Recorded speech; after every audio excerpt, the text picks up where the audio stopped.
Hello, hello, everybody. We are going to be talking about the New Earth 5D Ascension because that's what you guys requested on Instagram earlier today when I did a poll. So we're going to be answering questions like, will I make it? What will be the signs of the New Earth? What is the New Earth? What is 5D? Will my loved ones make it? Will people be left behind? How to prepare. Is it a real shift or is it a metaphor? We'll talk about timelines. There was also a request to talk about the spiritual bypassing and toxic positivity aspect of it as well. So let's get into it. Hello, everybody. Welcome to the Tuesday Night Live. I hope that you saw that I launched the first episode of my podcast last Thursday, and we actually touched on this topic. So I'm going to start with that because there's some new information about this topic. So we have Evan Nathaniel Grimm as the guest. Go back and watch it. I've linked it below. And so Evan was, so first of all, Evan Nathaniel Grimm is a super gifted astrologer. And I wanted to ask him about in the Nostradamus charts from the Dolores Cannon books, they say that this earth shift, pole shift, physical shift is happening in the year 2029. We also know that in the year 2029, there's this asteroid that is named after the god of chaos that is going to be getting very close to the earth. And if you watched my Earth Shift series, which I have linked below here on YouTube, if you haven't watched it, what are you doing? It was the greatest thing I ever did, actually. It really was. So make sure you go and watch that if you haven't, because that breaks down everything in more depth and that goes to the exact sources. Today, we're going to talk about it more in a Q&A type of way. But with that, that has the actual documents, the actual books, the actual references, and then you'll be able to go back and look at those things in more depth if you want to. And the exact words that Dolores Cannon said in the book, the exact words that were channeled, the exact documents, and what is the difference between a physical pole shift and a magnetic pole shift? One is the crust, one is the magnetic field. So those things are all broken down in great depth in the video that is linked below.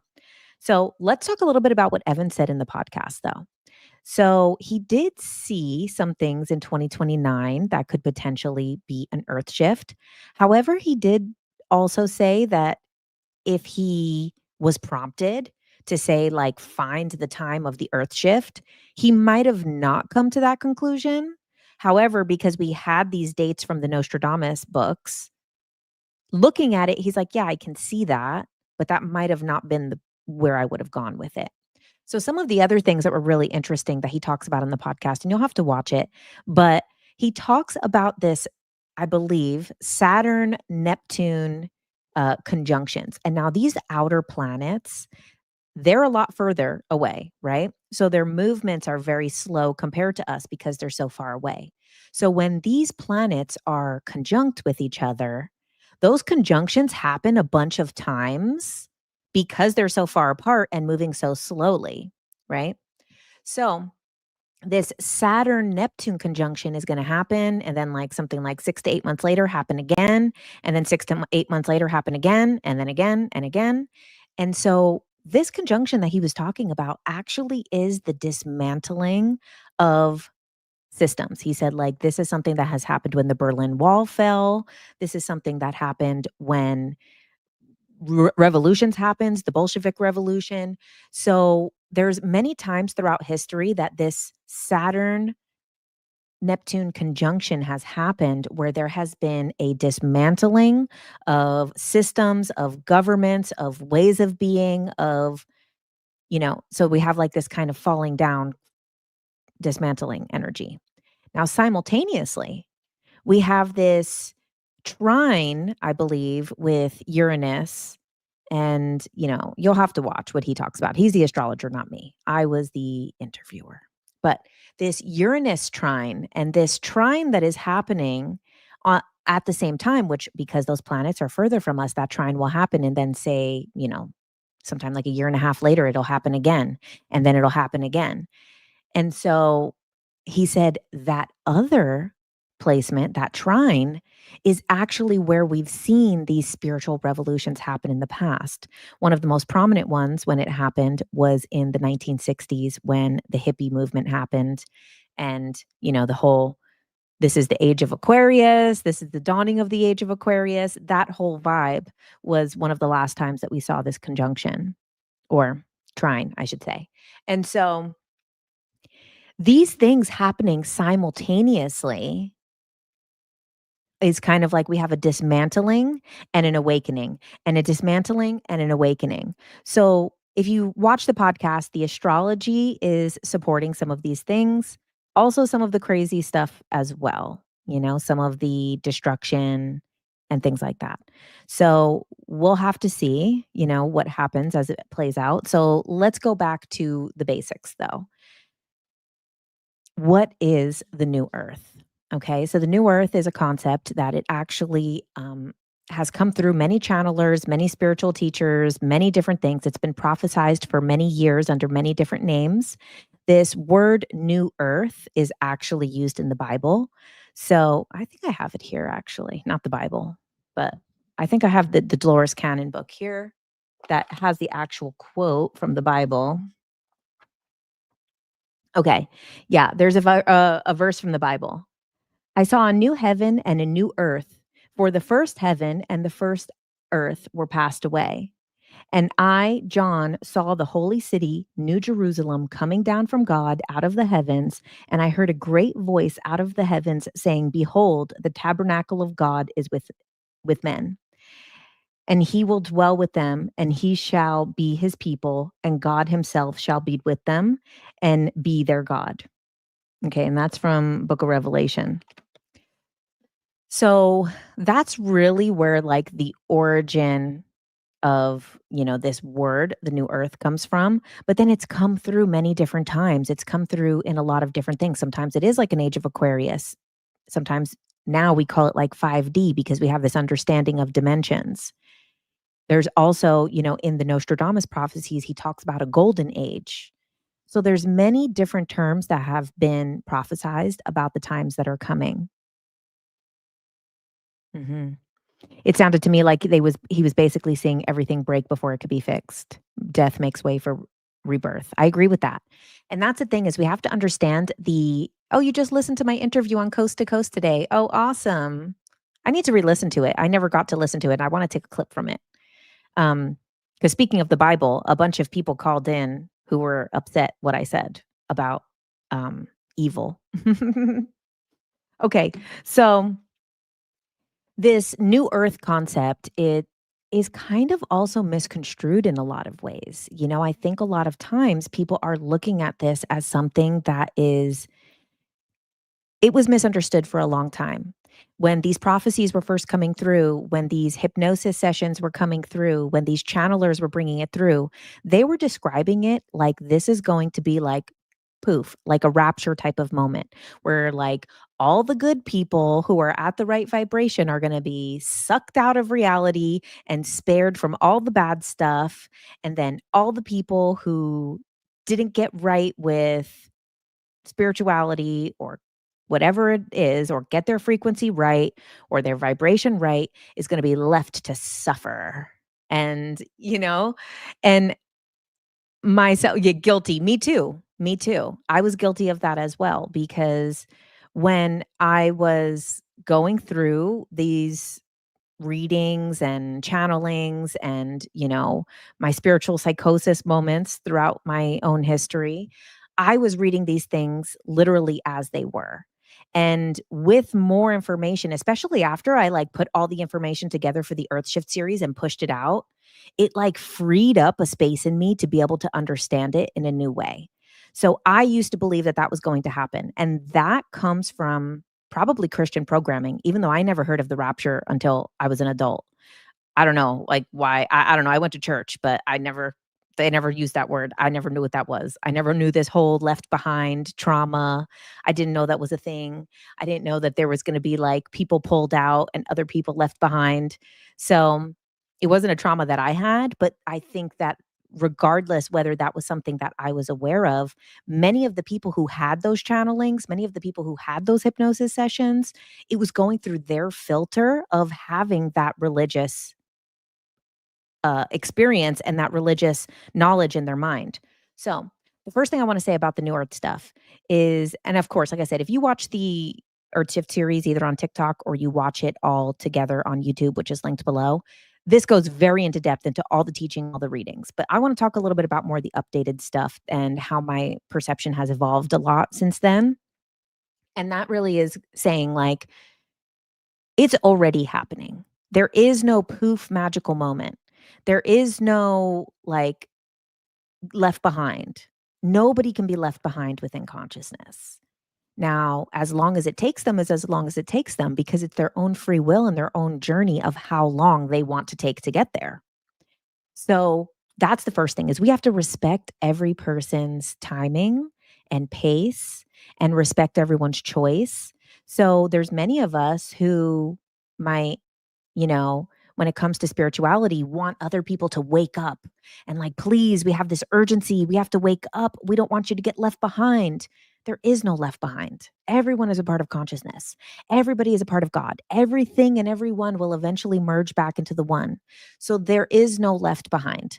And we have to respect everyone's journey in this process, because you might be moving quickly, but someone else might want to enjoy the experience of being human still.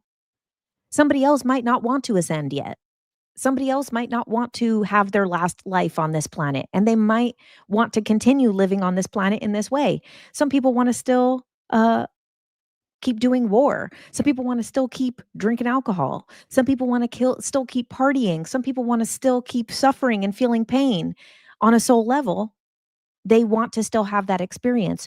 So we need to respect everyone's process, everyone's journey, and not feel any fear or anxiety for other people's free will decisions of the pace that they want to go to.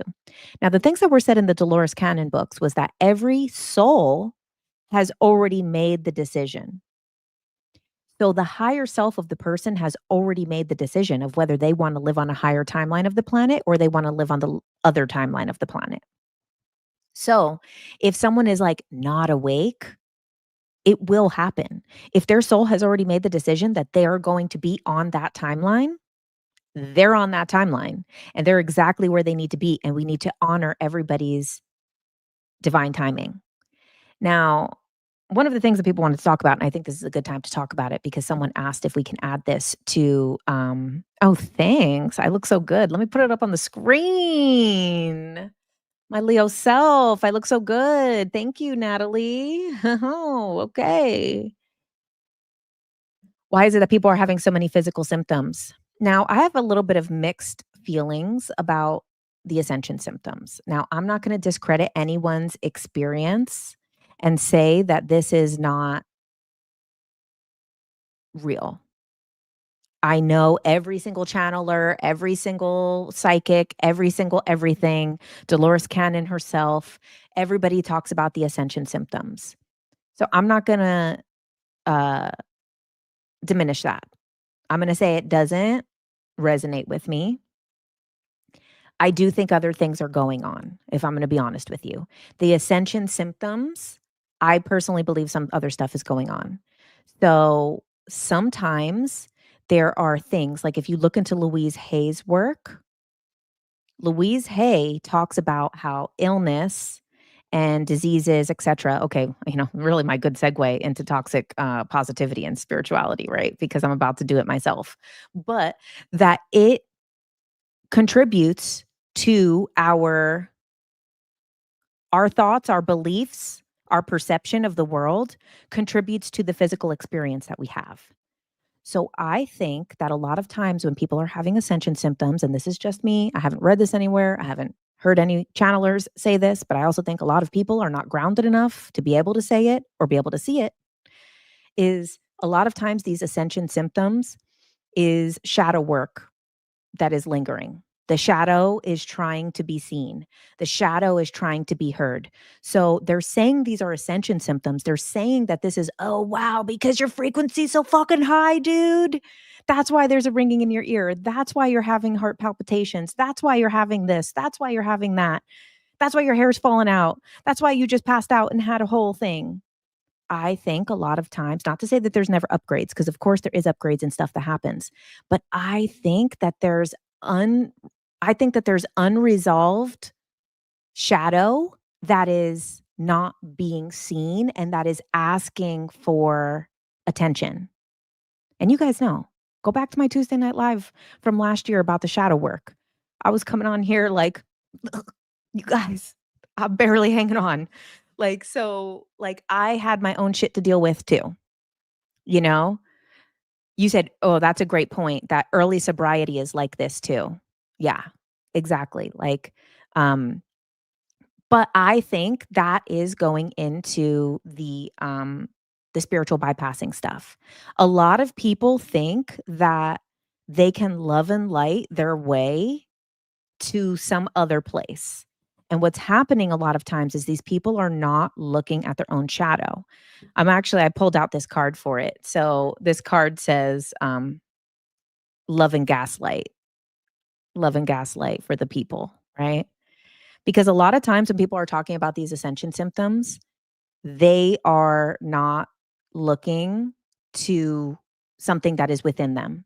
They're like, "Oh, I'm completely healed from all of my traumas and my self-worth," but there's other aspects of the self-worth that are still being dealt with. And you guys know, I've been very open about the stuff that all came up in my ayahuasca ceremonies. I did freaking 6 hours of video about everything that came up in the first one, and then like another 4 or 5 hours of videos on the second time. And after all that shadow work journey that I did too, I came back from Peru like, damn, I still had self-hatred inside of me that I didn't even know was there.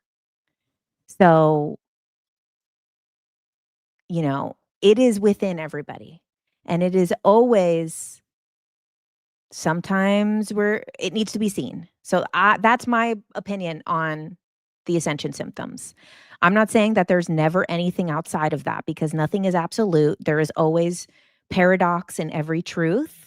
There is definitely things that happen. There is definitely energetic things that happen to people. But I do think it's an oversimplification from some love and gaslight shit that when they talk about that. Like, "Oh my god, yeah, my ascension symptoms were so out of control." And it's like, "No, actually, there's probably like that part of you that is still hurt from being a child that is now like, please, please, please look at me." Like my friend gave me this analogy one time where she said, "Imagine there's a bunch of little children inside of you, and each child has a sign.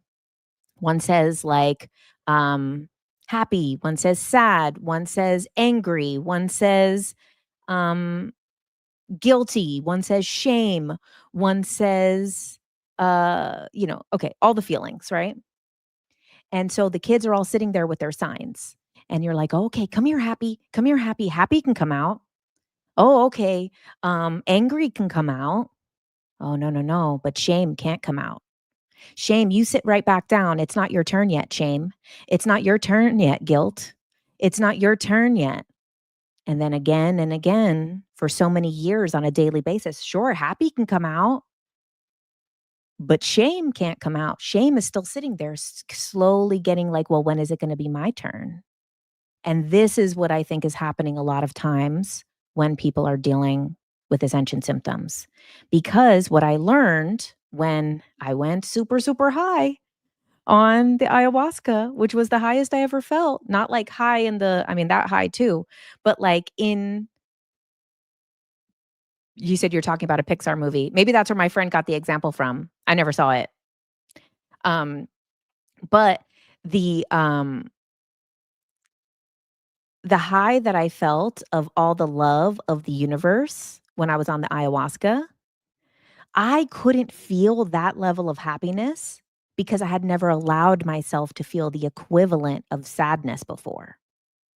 So the ayahuasca helped me to break through that threshold too. And I was always even. I'm just someone who's like emotionally even.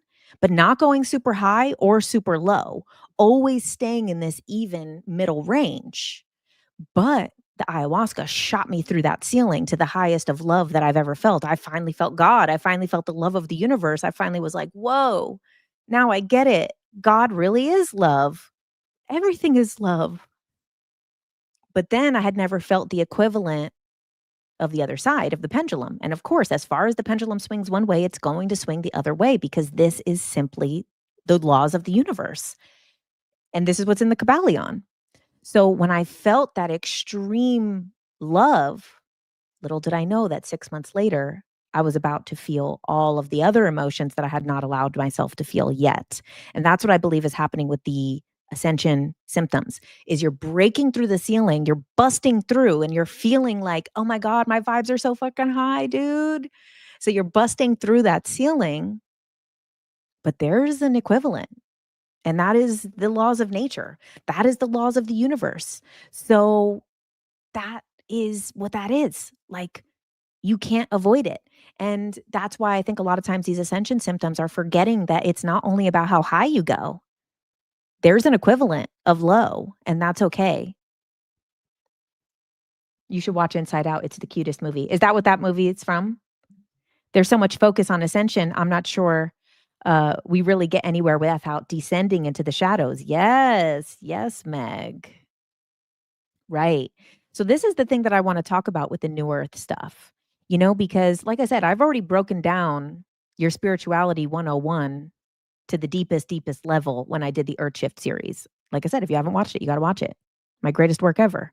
However, I've learned a lot since then. I've healed a lot since then. And that's really where I think that a lot of the stuff that is going to happen in the new earth is not just about raising your frequency. It's about, like what Meg said, it's not just ascension, it's also descension and being able to go there.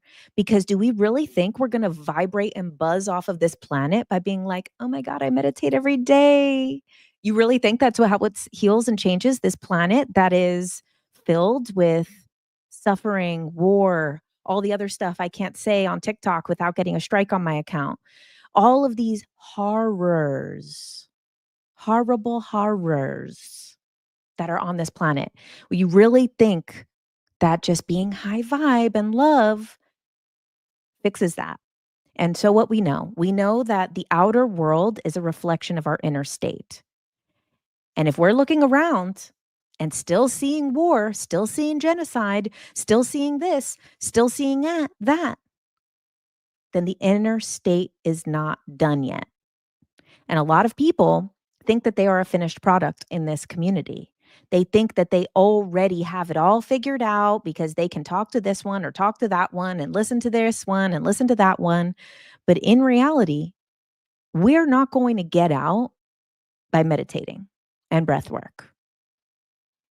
We need to genuinely heal these things that are within us because this is why it's still showing up in the outside world. You said you feel like we have to manifest the new earth with a collective consciousness. Absolutely. Absolutely. That is part of it. And we'll talk about that with the timelines. However, what we need to talk about is the hard stuff. You said, Jen, you're so funny. Straight up, we can't pray the hate away. It's true. We can't pray the hate away.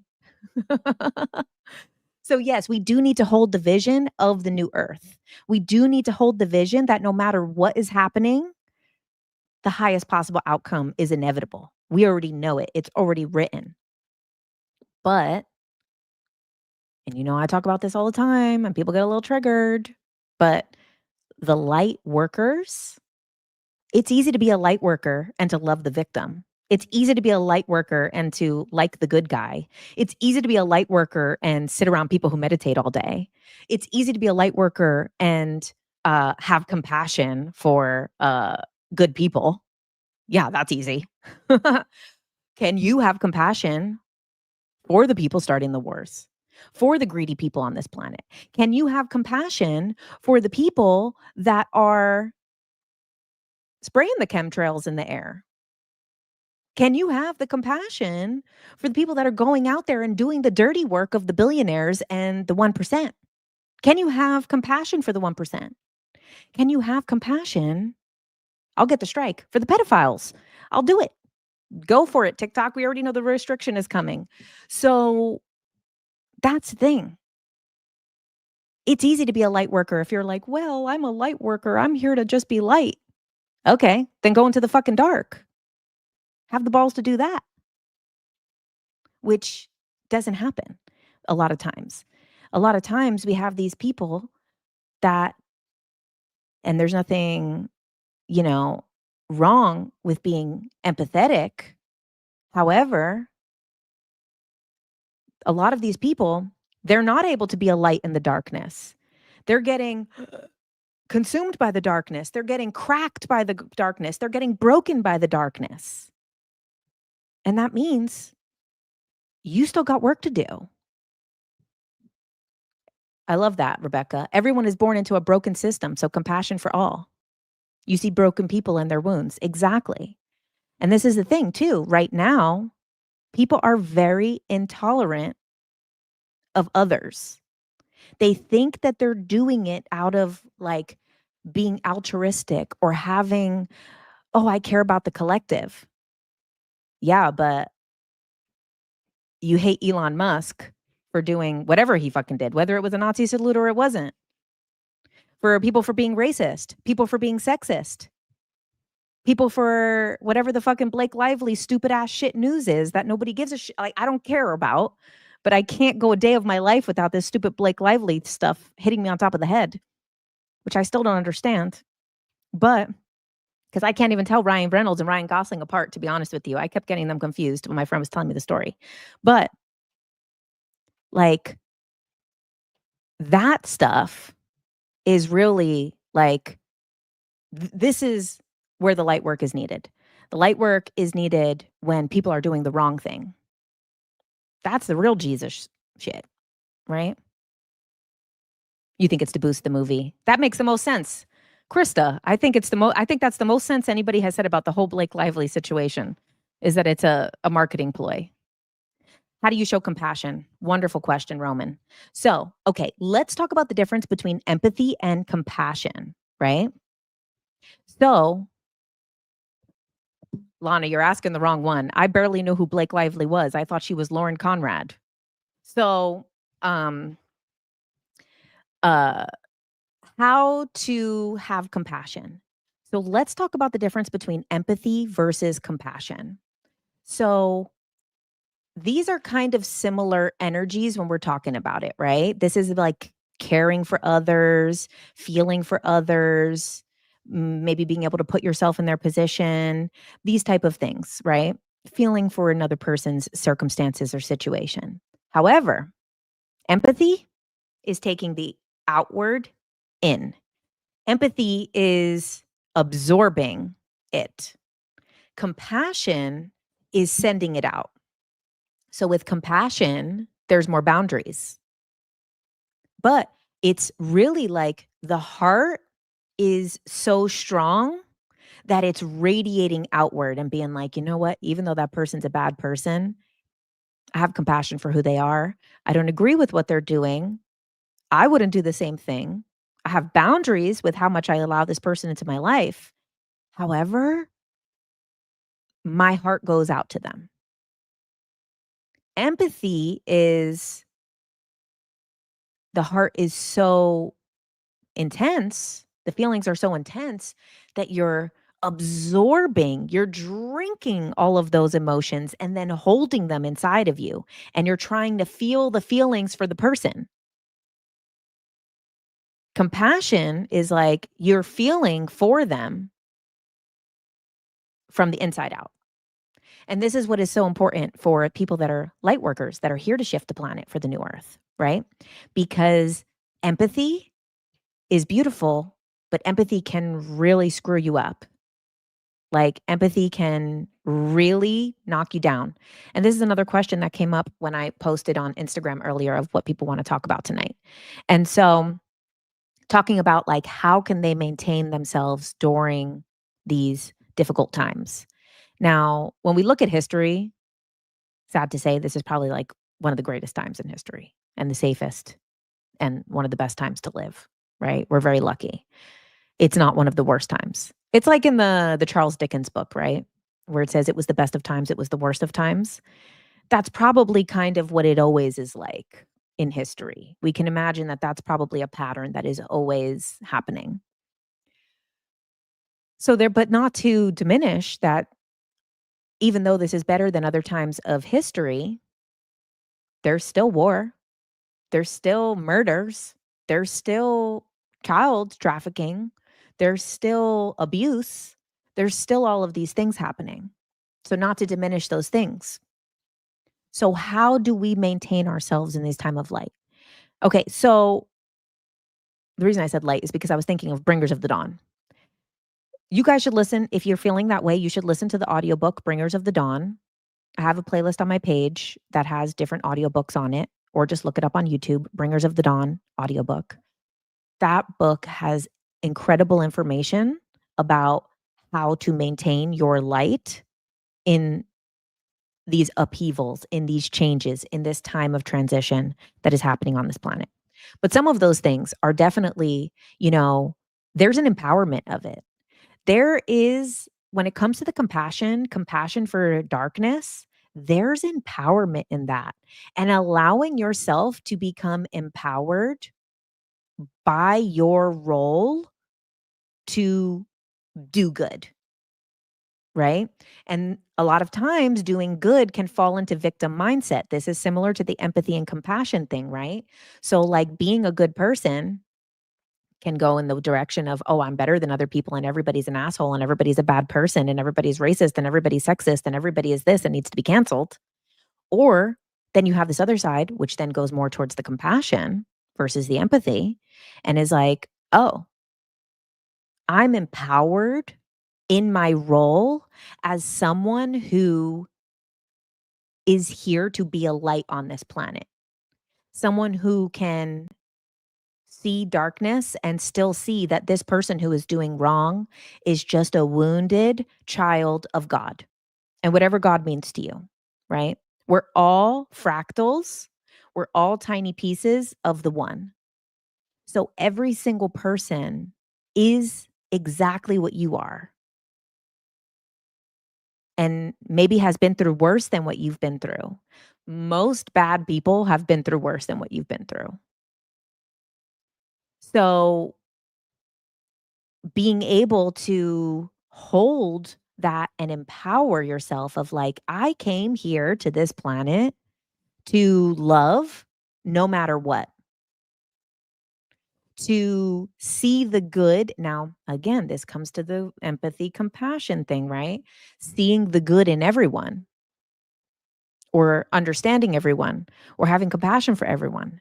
See, a lot of times though, when people use the word, I see the good in everyone, they're actually just a doormat that is getting walked all over and is a people pleaser. So a lot of times that concept is more of a coping mechanism of, oh, my needs will only get met by meeting the needs of others. And it's not actually what they're saying when they say that. Okay, let's get back onto the topic of some of these things. Okay. So is the new earth and 5D, is it real or is it a metaphor? I think it's both. And I think Evan put it really well on the podcast. Like I said, go listen to the episode. It's linked below as well. The first two links in the description for the video. If you guys are watching on TikTok, nothing is linked. Go to the YouTube. Okay, it's Ultra Minds with JK Ultra is the podcast. And so is it real or is it a metaphor? Evan had such a great way of saying this is that he said, regardless of a new earth in the spiritual sense, undeniably, we are entering a new earth because things are changing. This is going to be things that have not been on this planet before. We have AI, we have technology, we have new systems, we have new money, we have new things, new inventions. We're going to have this mixing of technology and nature and this mixing of science and spirituality and this mixing of mathematics and mysticism and the quantum with the Newtonian physics and all of these things mixing together in this merging of entertainment and information, right? This merging of every single aspect of life. That merging of these new things, this is undeniably a new earth. So, regardless, we are so whether it's metaphorical in that sense that we're entering a new era, a new dawn, a new day, it is a new earth. Now, will it look like what the prophecy said? Um, it's hard to say because, and I use this example every time, I say it a million times, but I just believe it's so true and I stand by it so sincerely that when you get a puppy, right? You get a puppy and it's so little and so tiny and so cute. And then it's growing so quickly in front of your eyes. Each week, it's growing, growing, growing. 3 months, 5 months, 1 year. And then you look back at a photo of that puppy and you're like, "No way. How are you so little? Oh my god, I miss how little you were."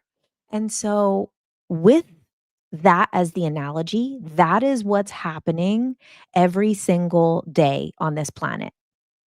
Every single day, it is like that puppy rapidly growing in front of you, but you can't see it because it's happening in front of your eyes. And just one day you look, and of course, like you, those of you who have children, it happens slower than a puppy because a dog kind of is pretty much full grown at a year. But even still, even though it's slower with a human, I have so many friends where I've watched their kids, even though they're not in front of me every day. One day I look and I'm like, oh my God, how did your little boy become a man? When the hell did this happen? Right in front of my eyes. Yeah, Haley, you do it with your kids. Yeah, it's like we look at things changing and growing in front of us, and we can't see it happening because we can't see every micro thing that is happening, but it is happening every day. And this is how we need to look at this like 5D new earth ascension stuff. It's not, a flash rapture situation. It's every single day, every single moment, it's shifting, shifting, shifting, shifting. So now let's get that as a segue to the timeline stuff. So the timelines, and again, these are things I've explained many times. That's like you gaining weight. Lola. I feel the same fucking way. I'm like, wait, what the hell? Why did I look so skinny in those old pictures? But then the thing with weight, not to get off on a tangent here, is that in the moment, you feel like, "Oh gosh, I'm so out of shape," when you take the picture. Then you look back at the photo a couple years later and you're like, "What the hell? Why did I feel bad about how I looked that day? I looked totally fine." So that's the weird stuff about perception, right? That's another good example when we're talking about the new earth, right? We're looking around and we're being like, "Oh my god, this war, this Israel and Palestine situation, Russia and Ukraine, China and Taiwan." Uh-oh, I said the C word on TikTok.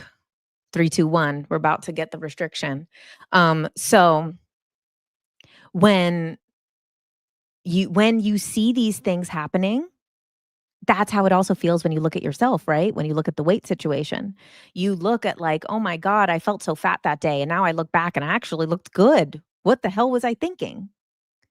That's how it is also with these changes that are happening in front of us. I'm looking outside at the world and everything's so dark, everything's so messed up, everything's so shitty. Then we're gonna look back one day and be like, "Wow, the changes really were happening. Actually, my perception at that time was not accurate into what I was actually going through." You said, "Has anyone told you you resemble Drew Barrymore?" Yes. You guys gotta see my makeup tutorial with Patty Dubroff. Patty, you probably guys have seen it. It was very viral on TikTok. We did a Olsen Twins one, and we did a Drew Barrymore one, and we did a Sharon Tate one. Okay. So with the timeline stuff.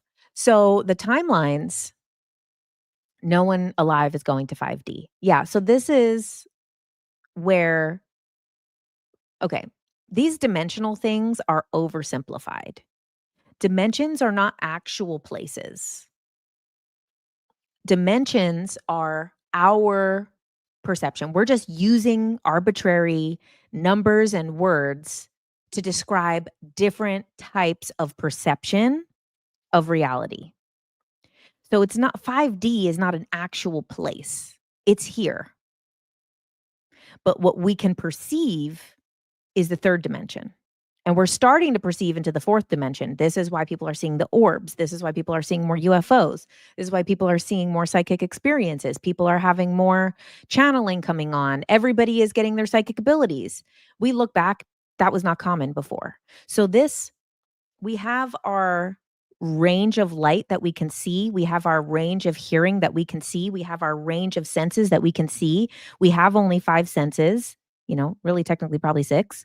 But all of these things, that is just our limited perception of what we're able to access. There is so much outside of that spectrum. It's all here. So there is moments that we get glimpses into these other dimensions. But to go to what people are describing as a 5D, you're right. Probably no one alive will experience in this lifetime. And so because people are talking about that it's like non-physical reality where everything instantly manifests as you think of it. And you think we're ready for that shit? Your intrusive thoughts are not ready for instant manifestation, okay? Your self-doubt is not ready for instant manifestation, okay? Don't even think you want that, okay? Give yourself time. You're ready. Okay. You said 5D is on the other side of the ice wall. Okay, that doesn't even make sense. Okay. People confuse densities with dimensions. No, we actually went over this last week or 2 weeks ago, actually. We went over the difference between densities and dimensions. The densities are the level of what you're able to experience. So like the different densities would be, we're in the third dimension. However, a rock is having a different experience than a plant, than an animal, than a person, than a high elevated person, than a mineral. Those are different densities than a non-physical being. The densities are the experience level. The dimension is the perception, what they're able to perceive. And I know those things kind of sound the same, but it's this spectrum that they're able to see on. So you said you think 5D is coming this year or next. I don't. I'm hopeful.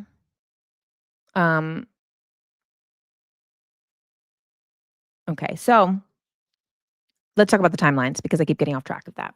So basically, with the timelines, what is a timeline shift, right? We have a collective timeline shift, which is what people are talking about, that we're going to go onto this new Earth timeline, or there's kind of like a new world order timeline where we kind of have this higher outcome or this lower outcome. And that these timelines, these collective timelines are one Earth, but then they're splitting like a cell because this is, again, the process of nature. We had the one, we had God, and God split into duality, right? We have the earth and it will split into 2 poles, 2 polarities, right?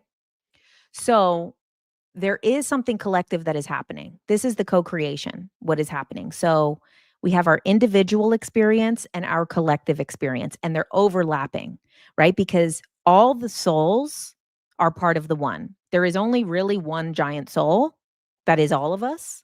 But then we have individual parts that overlap. So like imagine your soul is like inside of you, but actually a little bit outside of you as well, an auric field. Now that auric field that is a little bit outside of you, it overlaps and it like feathers out and then overlaps with another soul. So we have individual souls, but all of the souls overlap with each other in a way so that there is one soul. So when we talk about the timelines and co-creation, there's that overall and overlapping aspect of it that is a timeline, but then each individual person's timeline. So what is the best way for you to shift timelines? You make an individual decision. There is no better way. People do like quantum jumping. Nothing wrong with the quantum jumping idea. Like if you do a meditation for quantum jumping, that's beautiful because you're creating it in the quantum and it gives you the image and the feeling and the confidence and in your brain what it needs to be able to start walking towards that direction. But the quickest way to quantum leap is to make a decision in your real life, is to say, I'm quitting the job or I'm staying at the job. I'm starting the relationship or I'm not. I'm getting out of the relationship or I'm not. All of these different things. So that is the best way. I'm moving to the place. I'm doing this. I'm doing that. Those That's the biggest quantum jump. You'll see everything start to recode. The whole matrix recodes right freaking there instantly. And over the next couple months, you're then in a completely different life. Sometimes even quicker than a couple of months. Sometimes in a couple of weeks, you're in a completely different life. So the best way to quantum jump is do the thing, make the decision. Now, when it comes to timelines, because, okay, when we do the quantum leap, you're thinking of the outcome. So when we think about something, we create it in the quantum. And then everything was once a thought, and then it came into physical reality. So that is good. When you create it at the thought, we create it in the quantum, and then eventually that trickles down into the physical reality. Now, in the physical reality, it takes more steps, right? So when you do it in the physical reality, boom, you've already shifted then the quantum. So let's say you're making the decision. I use the decision of like leaving a job because it was one of the biggest quantum leaps in my life when I left my last job that I had in 2021. And so when I was about to leave that job, I had been getting into all the timeline stuff and a whole bunch of personal development and a whole bunch of meditation stuff. And I did a meditation where you walk into this room and it's a funeral, and then you walk up to the casket and it's you inside. And that was obviously triggering because I'm afraid of dying. I don't have many fears. I'm not afraid of clowns. I'm not afraid of spiders. I like spiders. I like snakes. I'm not afraid of demons. you know, I'm definitely afraid of dying.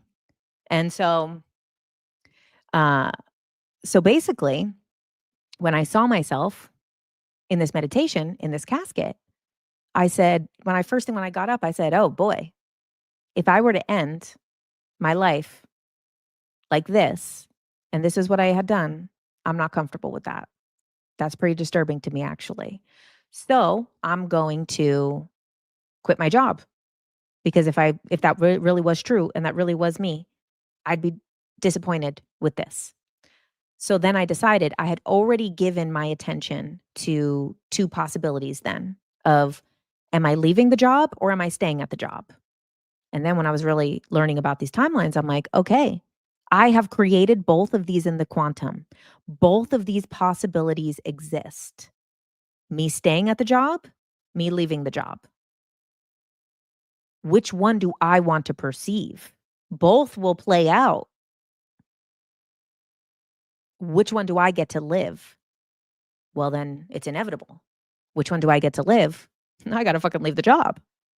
I already know what happens if I stay.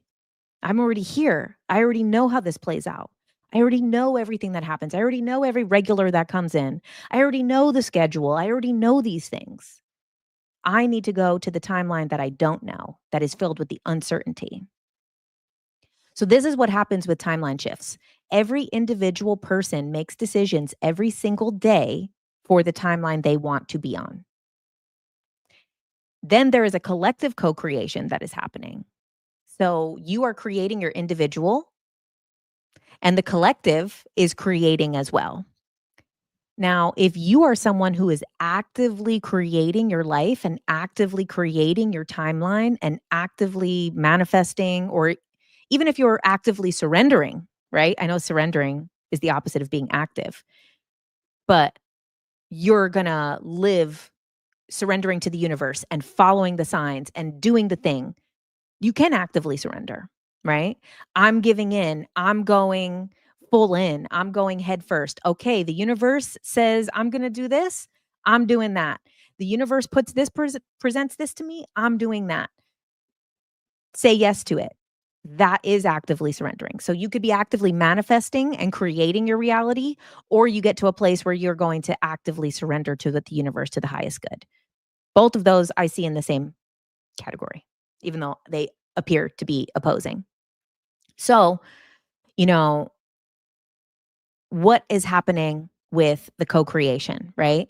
So if you're not actively creating or actively surrendering to the highest good and making the conscious effort to the highest good, then the collective will impose onto your thing. Because like I said, we have our souls, but then our souls are all overlapping because it's one.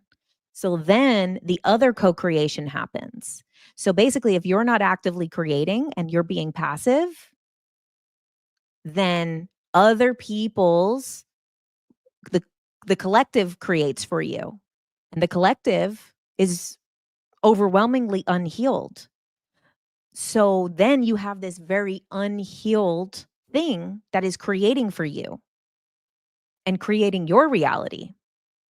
So this is why, it is so important to be active in your own reality, even if it isn't surrendering. But you're actively saying, I'm doing what the universe is asking of me. I'm taking the leap. I'm jumping on the opportunity. I'm doing it. I'm taking those steps. Or I'm writing down my manifestations word for word, everything that I want. Whatever that is, you're being active.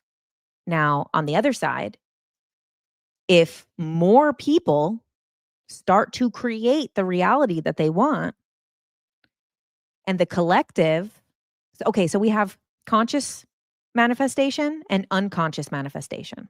The unconscious manifestation is what's happening from our underlying beliefs, thoughts, feelings, wounds.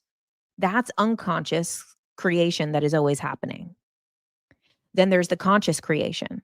So you're consciously making those choices. That's what's happening in the collective as well. Is the collective is making some conscious decisions and a lot of unconscious decisions.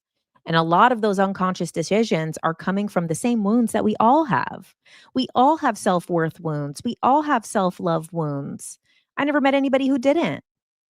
Maybe they're not unaware of it, maybe they're on the love and gaslight train, you know, but everybody has these wounds because this is a collective wound that is in everybody. And so those wounds, those beliefs start to manifest if you're not actively creating. So the individuals can steer the boat, or the collective's unconscious thoughts and beliefs can steer the boat. And this is why it's very important when we're talking about this new earth stuff to truly hold the vision of what is going to be. Now, this is why I do think that it's important when we're manifesting the new earth to not get so ahead of ourselves and manifest something 5,000 years into the future. That's beautiful. But if it's something that this planet can only achieve in 5,000 years or 500 years, that's a lot harder for us to create, right? So what is the new earth lifestyle that you can create in this lifetime? And for me, I've shared it many times. Oh, hi, Natasha. I miss you. We got to do your hypnosis. I hope you're well. Okay.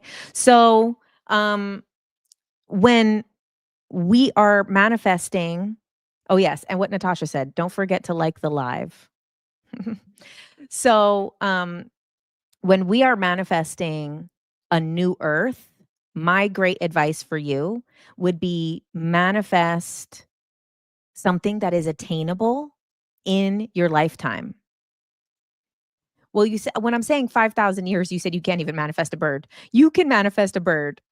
Trust me, tomorrow, fairies, you are going to see the bird. You're going to see it. You'll see the bird. Okay. You can manifest the bird, and that'll be your confirmation. But what I mean by manifesting a new earth that is 5,000 years away or 500 years away, this is where I mean where a lot of the toxic positivity new earth stuff is they're manifesting a utopia. They're manifesting a non-physical reality where everything instantly manifests. They're manifesting the Pleiadians are here and we're all just co-creating in this world and all of these things. And everybody saying, shut up, Glenda. Okay, I agree. Shut up, Glenda. Whatever the fuck Glenda said. Okay, so Oh, okay, I see what Glenda's saying. Yes. But, you know, Glenda's the lesson that we learned in the beginning of this, right? To have compassion for everybody, even if they're unwell. Okay. So, that's what I got today. I'm not gonna fight the trolls today because you know what? I already gave the lecture on the compassion for the people who, are unhealed. We got it. There's the real light work. Okay. So, um, when we are manifesting the new earth, people are thinking of this reality that is so far ahead. But what is something that can be attained in this lifetime, right? What can be attained in this lifetime is, you know, one thing that I talk about is kind of my big dream that I've had for many years and I've shared many times is like, I want to create an off grid community. I want to create a community where many like minded people live and people can come and get what they need healing wise, that there'll be places for, you know, kids and teenagers who don't have families, and for like minded people and spiritual practitioners, and maybe like scientific people who are more fringe, and people who of good, like minded people who have similar beliefs or have aligned beliefs. They can have different beliefs, but they co create with each other, that grow their own food that is healthy, that has clean energy, that has clean water. So, like, that is something that can be attained in this lifetime. I can get a plot of land when I have the resources to do it and actually build something like that. That actually can happen in this lifetime. So instead of manifesting this world that is, I don't know, so many light years in the future of, wow, we're not even physical, we're just in our light body. This is where a lot of the toxic spirituality comes in, where a lot of people are like, oh gosh, we're ascending into our light body. We're not going to eat food anymore. We're going to be breatharians. We're going to be in the cosmic community of all the people, and we're going to be going off planet and doing all this stuff. Sure, I have high hopes too. Trust me, I dream big as well. But if we want to really do this shit, to really anchor in the beginning of the new earth, this is the seed of that. So we really want to anchor in the seed of that. What is the practical way? Is that homeschooling your children and growing your own food? Is that, for some of you, cryptocurrency type stuff? Changing the, you know, I don't know a lot about it, but changing the direction of the financial system. Is it the education system being changed? Is it teaching differently? Is it doing politics differently? Doing government differently? Like, so not something that is unattainable in this lifetime, but you want to bring in the new earth, you really want to do it. It has to be this way. And that's why I focused on this for this live, because like I said, go watch my Earth Shift series. We break down all of the prophecies and all of the channelings and all of the books and all of the stuff that says that stuff. And I can see that many moons in the future. But for now, like, what can we do that is attainable in this lifetime? That is the real stuff to manifest. That is the, you hold that timeline. And what I feel, you said you used to homeschool your children, but they won't listen to you, so you had to put them back in school. Well, they'll learn their lesson. No, I'm joking. Everything happens for the right reasons. Maybe there is a higher purpose why your children had to go to regular school after a certain amount of time. You know, maybe you keeping them out of no, maybe you keeping them out of school was right for that time, and maybe now it is right for them to go to school because maybe there's people they're meant to meet. Maybe there's things they're meant to do. Maybe there's, you know, experiences that they're meant to have. Maybe their soulmate is gonna be there in the school. You know, maybe their best friend, their soul family's there. Um, so, you know, there's always like a higher purpose too for things. Yeah, to get more socialized and more opportunities, yeah. So whatever it is, you know, like, whatever you need to anchor in, whatever you feel called to do, And things change. Things are seasons. That's still a success. You still homeschooled your kids for X amount of time, and now they're in regular school, and a lot of their developmental years were nourished in a right way, you know? You're gonna make a video on the story soon, Jen said it though, to make a decision and then do it. Yeah, that's cool. What did you say, Meg? Yes, Meg has 40 off-grid acres that are building that exact thing. Yep, Meg's already doing it, and that's a thing that is awesome that, like, this is a lot of people's collective dream in a lot of collective ways, right? Almost every time that I meet other spiritual people, they have some similar type of idea.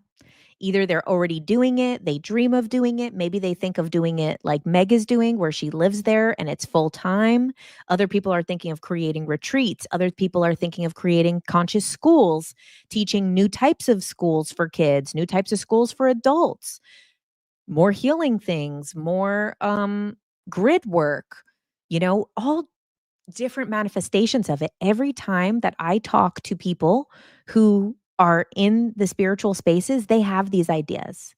So, what we need to do, and this will be the last thing I talk about before I hop off of this live, because I have to edit the podcast, the next episode, which I'll talk about that in one moment. But one of the things that we need to do is when it comes to timelines, and I've talked about this a lot as well, doubt timelines. Because we create everything in the quantum at all times.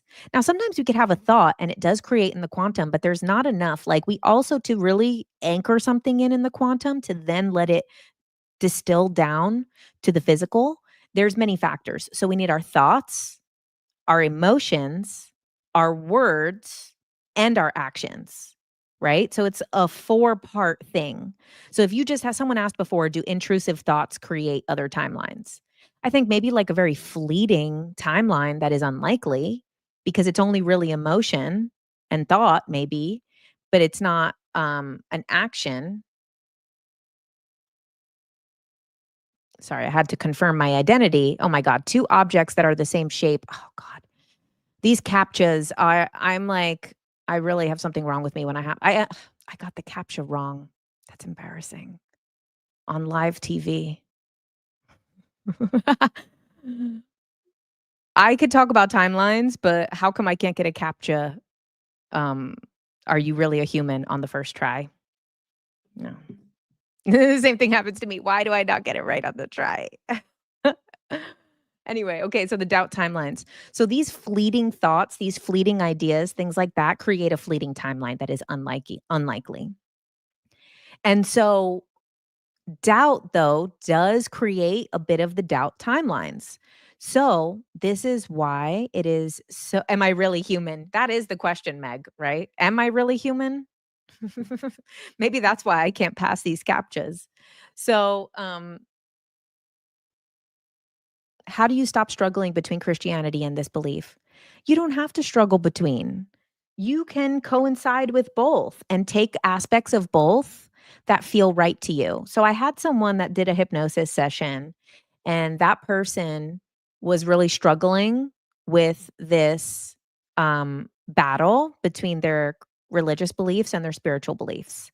And they love Jesus. They're very connected to Jesus. They're very connected to a lot of the principles, but specifically more so Jesus in the Christianity aspect and what the teachings were, the beliefs were, some of the scripture and things like that felt very connected to that. And they were afraid that by following the spirituality, that they were not walking the path that they were supposed to. And I'm like, well, what are you worried about? Going to hell? And they're like, "Yeah, yeah, actually, that's what I'm worried about. I'm worried about what if I do it wrong and I go to hell?" And, first of all, I don't believe in hell, but whatever anyone wants to believe in, there's no punishing God. Why would God give us the free will to punish us for using it? Especially, you're still doing the right thing. That's so crazy, to still do the right thing and to still love people and to still be a good person and still do everything right. But then to go to hell for it, that's outrageous. But what came through from this person's higher self in that hypnosis was talking about how bring your energy into those spaces. Like, if you feel connected to your church and your community, keep going. But around the right people, talk about Jesus in a new way that you see him.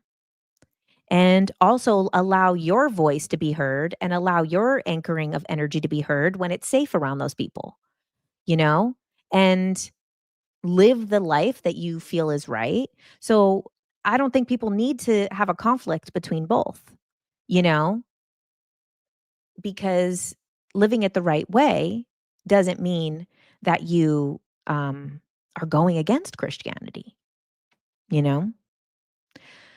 Okay, but let me finish on the doubt timeline thing. So, and I've given this example 100 times, but really,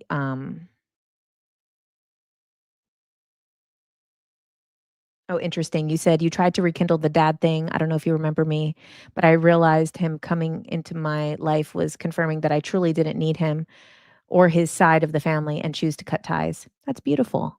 And that's the thing too, is that sometimes things come back into our life to confirm what we already knew. The same thing happened with my dad when I told you guys that the ayahuasca told me to go make amends with my dad, which was not something I ever wanted to do. And then I was confirmed that I was right about everything that I thought. But I have compassion for him. And now you're in a different timeline and you don't know where you're headed, but you're excited. That's beautiful. So this also comes down to the doubt timelines. So basically, we're creating bold things in the quantum. So let's go back to like everybody kind of wants to create something. Some people want to create an off-grid community. Some people want to create a retreat. Some people want to create a healing center. Some people want to create a new school for the kids. Some people want to create off-grid food systems. Some people want to create water systems. New things with water, new things with air, new things with the earth, new things for the animals. Everyone has a different idea of what they want to contribute. If you're feeling that idea, one, you have already created it in the quantum. Two, Sarah Landon, Sarah Landon, the channeler who channels the Council of Light, I really enjoy her channelings a lot. She's actually, I think, one of like, to me, one of the most legit channelers. And she says, you already are everything you wish to be. So if you are dreaming of something that you are, oh, I create this thing to clean the water. I want to create this thing to clean the air. You already are what you wish to be. So anchor into that because you already are that thing. The reason you're wishing it is because you already are, and time is simultaneous, but we're experiencing it in a linear way.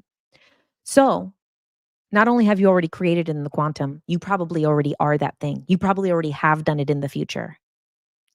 So when we come in with doubt and we say, oh, that's so hard. Ugh, I don't have the money to do that. I'll never be able to figure that out. I'll never get that right. Or, oh God, how am I going to do that? That's impossible. That's so hard. I can't do that because I'm shy. I can't do that because I'm this. I can't do this because my family, because my this, because my that. Now we create a timeline where we don't do it because we're tending our energy, our thoughts, our words, our emotions to the timeline that it doesn't happen. So it exists, but now you start perceiving the timeline that it doesn't happen. And like I said, with the quitting the job, I already knew there's a timeline that I leave the job and a timeline that I stay the job. But I knew I had to leave the job to perceive the one that I'm not at the job because I know what happens in the timeline that I stay. I already know how that plays out. So when it comes to this thing, you want to create that uh eco community, you want to create that center, you want to create this or that, then when you do that, you start taking those steps towards that, you build that in the quantum. However, if you start going into your doubt timeline, how could I do that? I'm too shy. I'm too this. I'm not this. I'm not that. That's not me. All of those things, then you start to perceive the timeline where that doesn't happen. So this is my advice for the new earth, right? Is start to think of those things that you can do in this lifetime and start taking those tiny steps towards it. Every time you take those tiny steps towards it, you're doing it. You are doing it. Have you done the water quantum leap? What is that when you do it in the shower? Like I said, I totally appreciate the quantum leap meditations, not to diminish them, but you really wanna do the heaviest, hardest quantum leap? Take the leap in the physical, because then you skip over all those steps. But then we have these big things, right? These big things that are big life-changing things that are anchoring in the new earth, that are creating the eco community, that are doing this, that are doing that.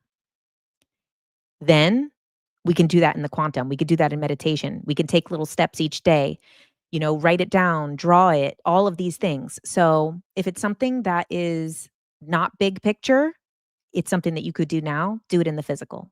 Skip all the quantum steps. You writing your current reality and another list of desired reality like it's happened. Oh yeah, so like scripting.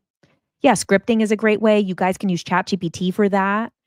ChatGPT, you could write all the things that you want and then say, write a day in the life of all of these things happening. And then you read it every day and you get the image and the visuals and you're pulling it closer to you. Also, it helps to go to places that have done it or people have done it. Find people that have already done it or that are already in the process. Oh, so grateful for the Tuesday night lives. Yay. Yay that you made it. Great live, hen. Jen.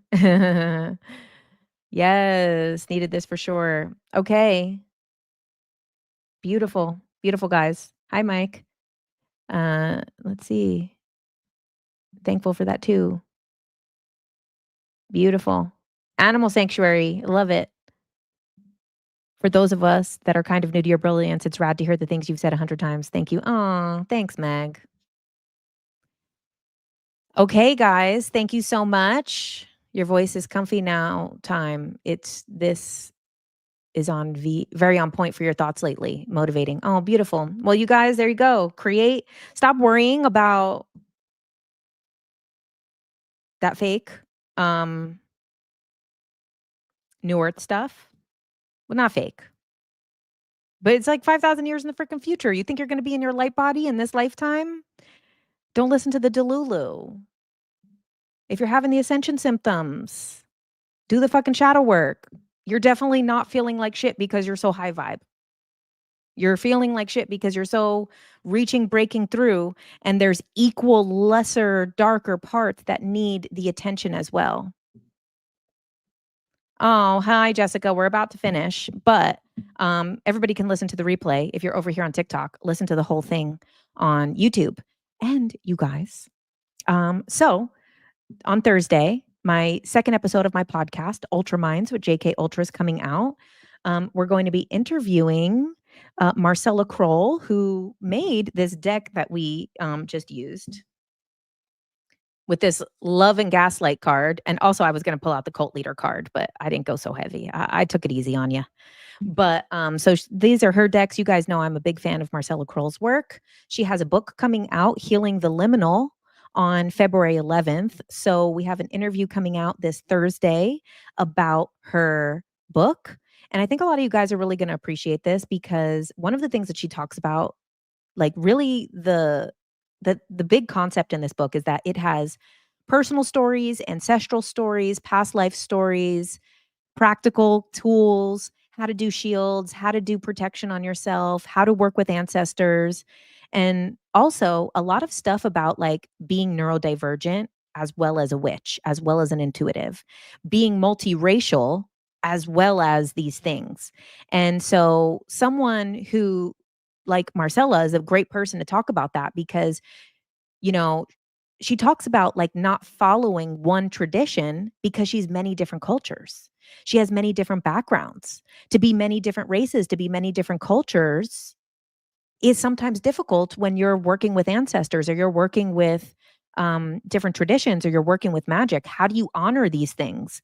How do you work with ancestors when you're multicultural? There's many people who are part indigenous and part white, and they have that all inside of them, and they need to work with their healed ancestors, their elevated ancestors, but they also need to give reverence to their unhealed ancestors as well. And then also, her talking about being autistic as a witch, as a practitioner, and also, these witch wounds. So we talk about that all on the podcast. That's also what the book is.